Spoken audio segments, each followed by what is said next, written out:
I'm gonna sausage you. Anyways, the old code here, come back at you with another exciting video. Today we're talking about pizza, right? We talked about shortcuts to making the sauce in the two videos prior to this one tonight. I'm gonna go for round two on the Piezano pizza oven maker thingamajiggy to try to do. But you can use whatever like electrical or gas or wood pizza oven you have, or just the regular convention oven, makes no difference. But anyways, check out the video just prior to this one if you want to see how I made a quick, just simple sauce. And then now let's talk about the meats. So if you're going to use something like pepperoni, I try to stick with this kind of stuff. You know, this is uncured pepperoni, no nitrates or nitrites.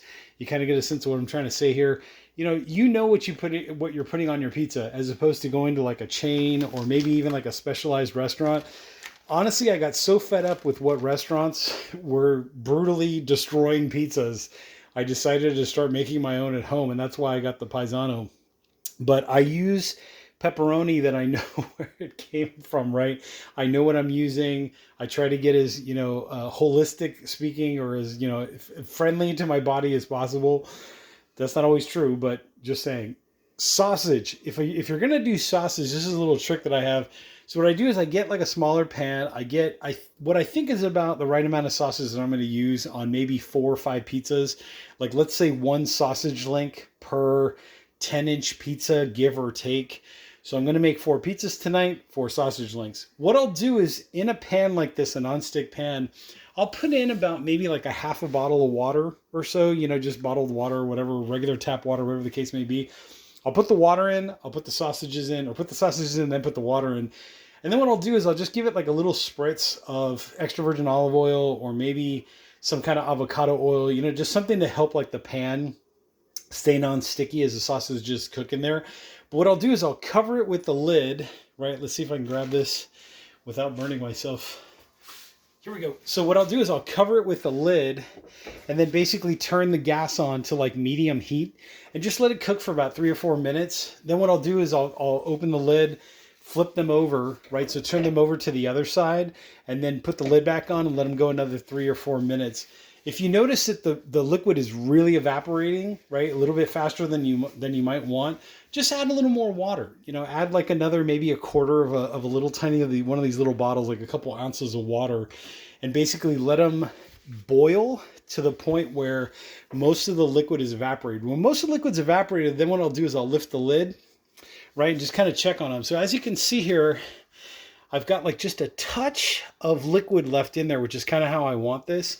And what I could do is, if you want to kick it up a notch, is let them cool down in that liquid and just kind of rotate them, like kind of turn them. I'm missing my tongs, but just kind of turn them so that they absorb that liquid on the outside. Once they're cool, right, or they've cooled down to, let's say, room temperature, then what I'll do is I'll transfer them over to like a bowl like this and then cut them open. If I try to cut them open now, all the juices are going to come running out. You're going to get a big, like, soppy mess, and that's the last thing you want to put on your pizza.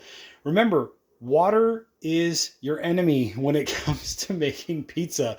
You want your pizza to be as dry as possible when you throw it in the oven, or your pizza oven, or whatever the case may be, so that it cooks correctly. It moves around nice when you're trying to move it with the pizza peel. If you've noticed that your pizza just sticks, like you put it on the stone, let's say you have one of the ceramic stones, and it won't move, it's not cooperating, you try to pull it and it just rips apart, probably because you either oversauced it or your ingredients had too much water content in them, or they were just too liquidy. So the trick is, let your sausage come down to room temperature. You could even stick them in the fridge. Like if you're in a rush, put them in a bowl like this, or some kind of dish or something that has high sides, and basically just stick them in the fridge for like 20 or 30 minutes so that they can cool down, and the juices will eventually stay in the sausage when you cut them and slice them, and then that way you can put your sliced sausage onto your pizza. That's basically the concept. But anyways, if you like what you're seeing, there are links down below in the comment section, also in the description section. Like I said, check out the videos prior to this one in this series, where you'll hear me talking about, little tricks for, like, add pesto to your tomatoes to give them a little basil kick. Cut up your red onion or your Maui onion or your white onion ahead of time, slice it thin. Do little tricks, like you can make a quick sauce with just some simple tomatoes, some granulated garlic, some red pepper, some Italian seasoning. Try to get all this stuff in there. And then in terms of the saucing, it's like 2 or 3 tablespoons for 8 to 10 inch pizza is about right. if you're putting more sauce on your pizza, you're most likely going to end up with a big soggy mess. It's going to be hard to move the pizza around the stone or inside your oven or whatever. You get the idea. But anyways, I am the Old Coot, and I'll catch you all in the next exciting video.